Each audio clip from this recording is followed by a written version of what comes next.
Everyone, welcome back to another episode of Last Window, The Secret of Cape West. Thank you for tuning in. As you can see, we have quite a distinguished young person in front of us. I am very excited to meet them, so let's talk. Hello. Well, hello there. Hi. I definitely know this guy. He's on the 3rd floor in... You're Kyle Hyde from room 202, aren't you? Yeah? And you're... Charles. Charles? Yes, Charles. Is there something wrong with my name? No, I get it. You forgot again, didn't you? You got me, kid. Apparently we've forgotten his name multiple times, oh my god! But it's coming back to me. Your full name's Charles Jaunet. Jaunet? I'm probably pronouncing that wrong, but that's okay. Jaunet, right? Exactement! Might be a good idea to make a note of it or something, though. There's only 9 people in this building. It shouldn't be too hard to learn their names. Yeah, you're right. Sorry, kid. Some people find it very rude if you forget their name, you know. Trust me, I don't forget names on purpose.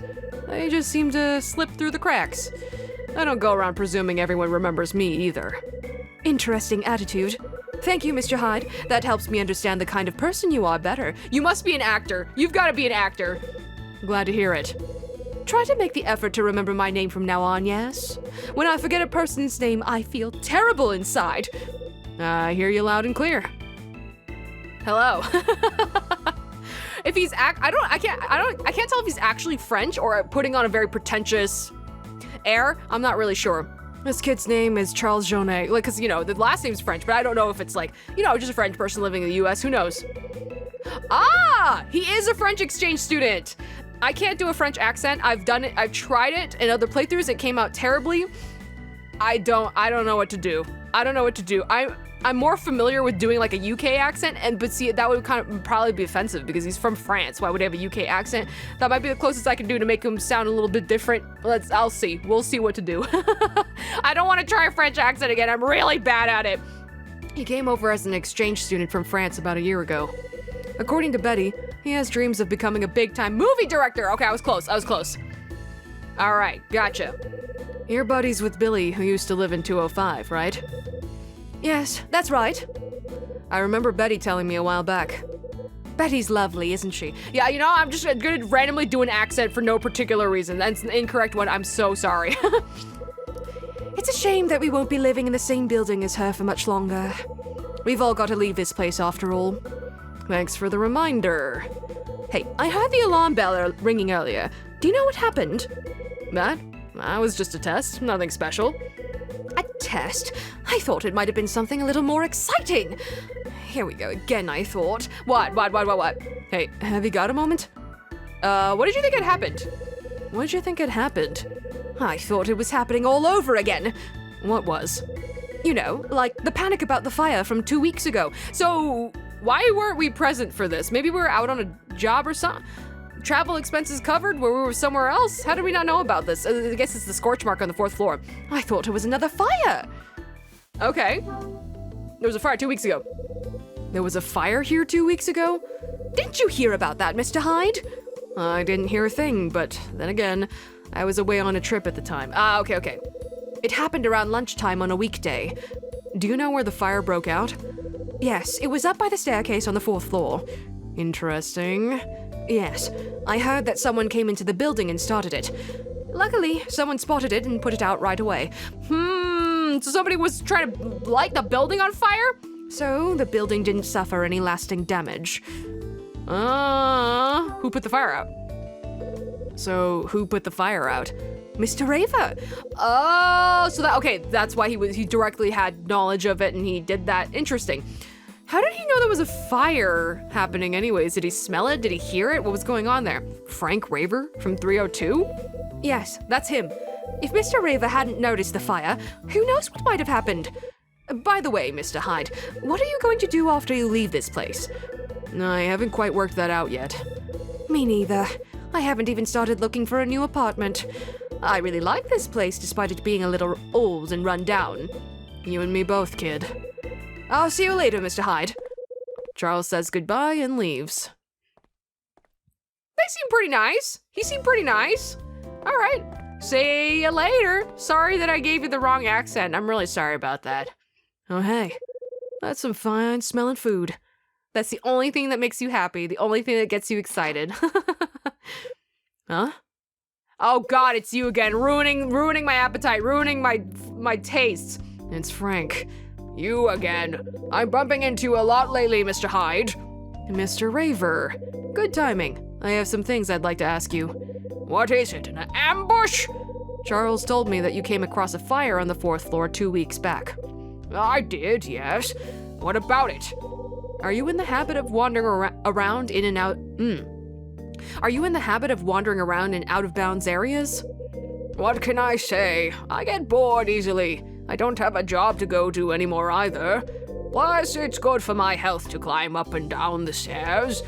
I thought for a moment you had something interesting to ask me. Goodbye.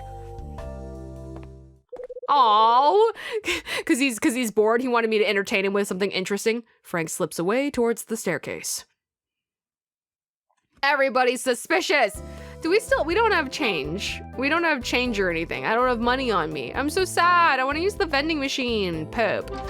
Maybe we'll get some free money in Lucky's Cafe. You pay me to eat your food. I think that's a good deal. I think that sounds like a great deal for you.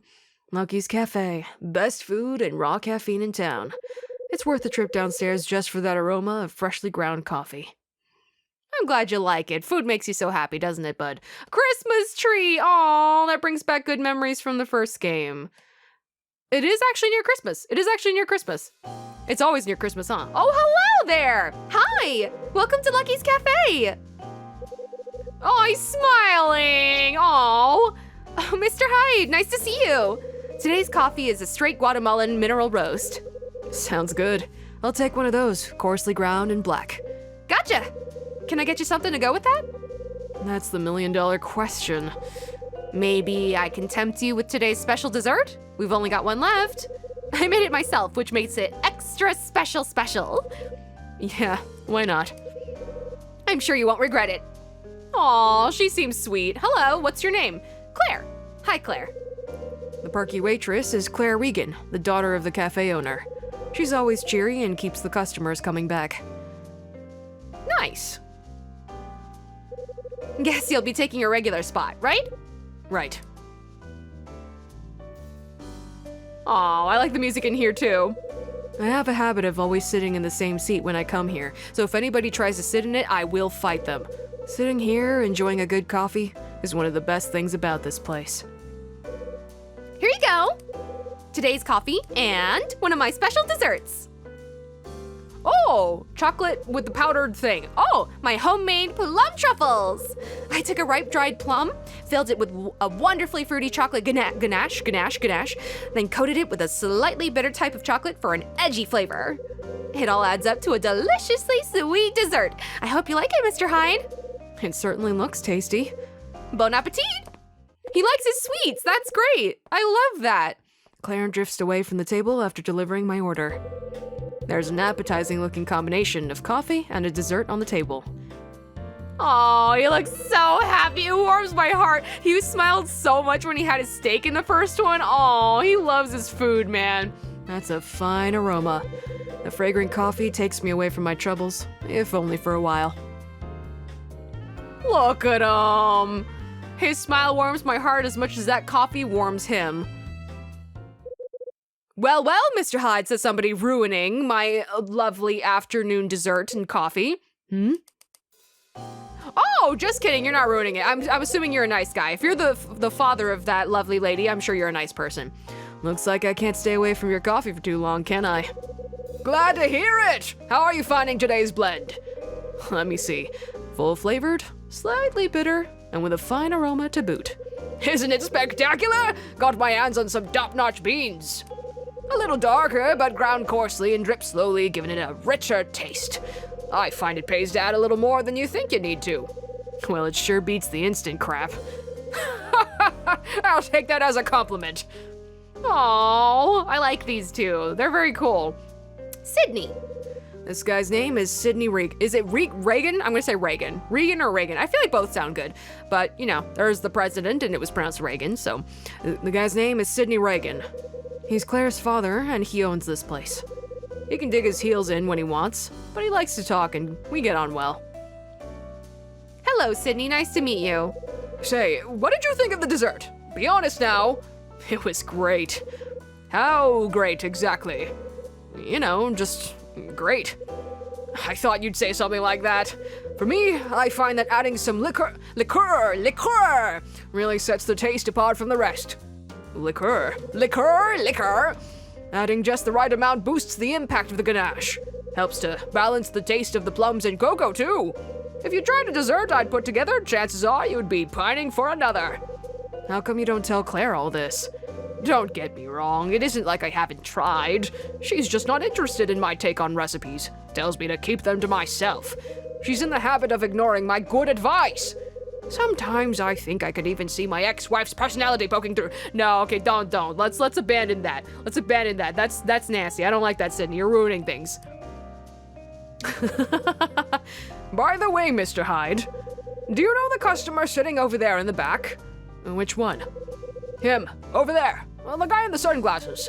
The guy in the sunglasses?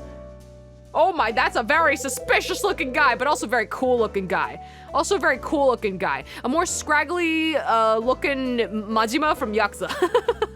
There's a shifty looking guy sitting in the back wearing sunglasses. Who the hell's that guy? He a friend of yours, Mr. Hyde? Never laid eyes on him before. Excuse me. Strange. He seems to know all about you. No! Why are there all these people knowing all about us? It's creepy! Is he Rex Foster? What? He came round asking questions and everything.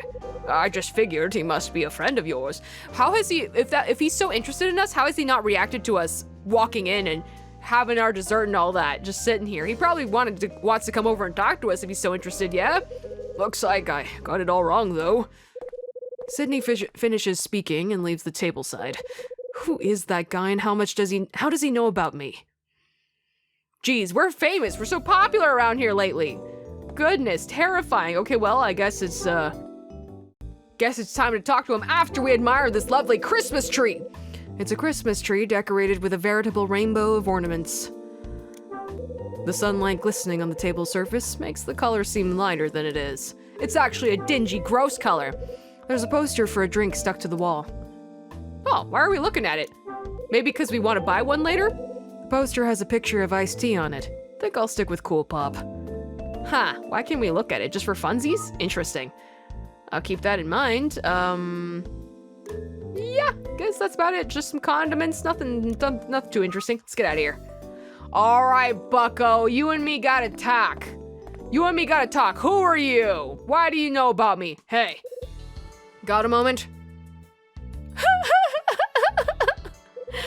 That depends. Firstly, who the hell are you? Sydney said you know who I am, but I've never even met you before. Time to start talking, pal. Is that right? Yeah, why don't we begin with your name? The name's Foster. It's Rex, okay. Rex Foster. Hi, what do you want to know about me? You're so creepy. And instead of reaching out to me, I guess because it's hard to reach out to me directly, I don't know, instead of reaching out to me, you're like calling everybody around me. I guess because we're not the easiest to reach, I guess. Maybe that's why he's resorting to that. But you call my mom about me? Like, that's so weird. So he calls himself Rex Foster. This must be the guy that called Mom and Rachel. Finally, I got a face to put to the name I keep hearing. You've been busy making a lot of calls, it would seem. What are you after? I don't seem to remember asking for a guy like you to follow me around. Yeah, okay, you got me. Hey! Got a reason for staring at me? Something you want to say? You got something you want to say? Kyle. You're really trying to pretend you're a salesman, aren't you? The way you speak is a dead giveaway, though. There's no hiding you were a detective. What did you just say? Whoops, there I go again. You used to be a pretty good detective back when you were a cop in New York. Seems you had a pretty high opinion of yourself too, but it seems that part may have been a little exaggerated. Didn't have you pegged as someone who'd want to conceal their past as a detective. Come on, why is everybody digging up my past? Leave me alone, I'm trying to start a new life. Guess I was wrong. I don't see that my opinion of myself has got anything to do with you. But let's get back on track. What exactly do you want from me? About time you asked. I was hoping to ask you some questions is all. Questions? Yeah, to begin with, why'd you choose to live in this particular building? No reason, just kind of wound up here. You gotta question my living choices? Pull the other one. That's not the reason.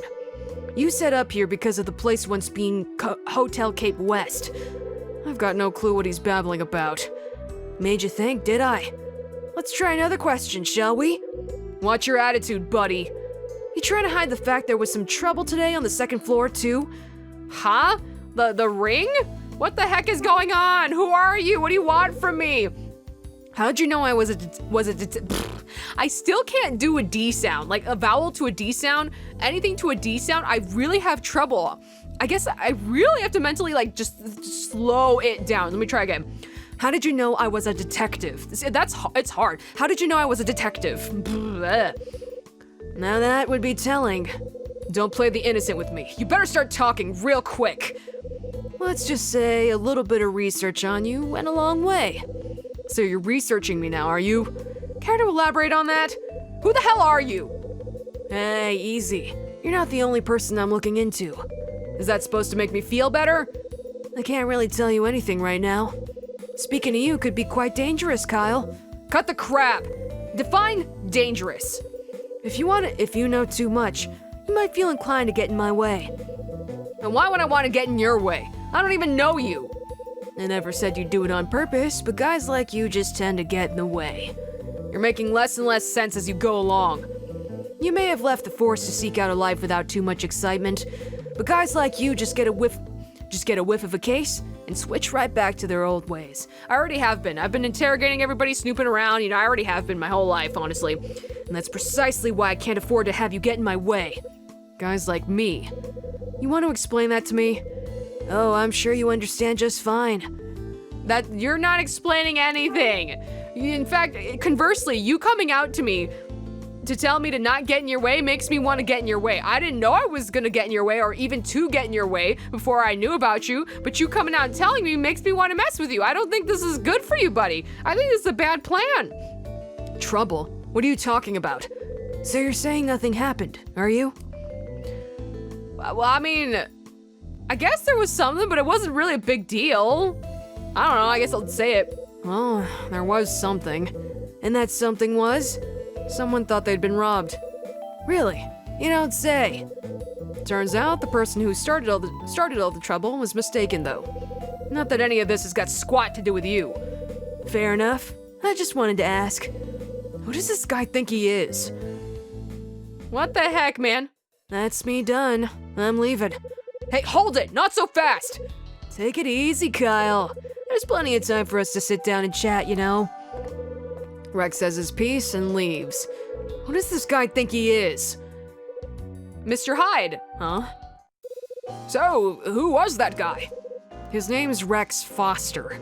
Seems he's been gathering information about me. Why would he do that? Are you in some sort of trouble?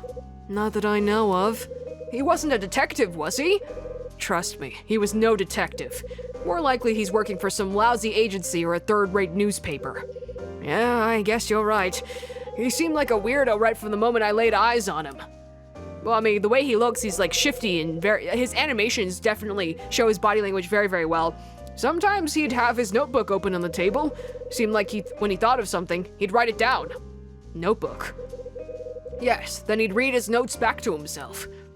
It bugs me every time I see him. So he's been here multiple times. This isn't the first time? Huh. How long you been snooping around? What made you think he was weird? For one, he's been coming here all the time, starting 2 or 3 days ago. Oh, scary, spooky, scary, don't like that. Spending long hours with just a single cup of coffee, staring at my customers. And also, there's more. He goes around asking all kinds of questions. Such as? About stuff from the past, mostly. Stuff from my past or stuff from the past in general. Cape West? He was like, you moved here specifically because it's Cape West, Kyle Hyde. What kind of notes has he been making? When I took his coffee over once, I nearly caught a glimpse of his notes. but he noticed right away and snapped his notebook shut. Stuff from the past. Asking about stuff from the past? Like what? He tends to be fixated on this building's past, when it used to be a hotel. That's quite a while back. It is. He also asked something about something that happened 13 years ago. He never revealed his motives about why he was so interested in that particular event. What happened in the hotel 13 years ago? That's a tough question, and I'd appreciate it if you kept this to yourself. Mrs. Patrice asked me to avoid talking about it. She seemed especially keen to keep it from the people living in the apartments, because it would stop them from wanting to rent it, probably. What happened? I think I can trust you not to spread it around, Mr. Hyde. If the truth be known, when this building was still a hotel, there was a murder here. Of course there was! It was either, murder or kidnapping, like in the previous game. On top of that, the case was never solved. Ooh, all right, let's ask about this mysterious murder from 13 years ago in the next episode. Wow.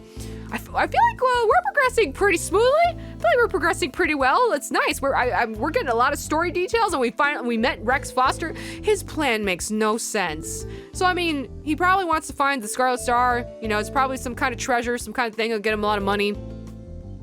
Why does he make himself known and announce himself to us?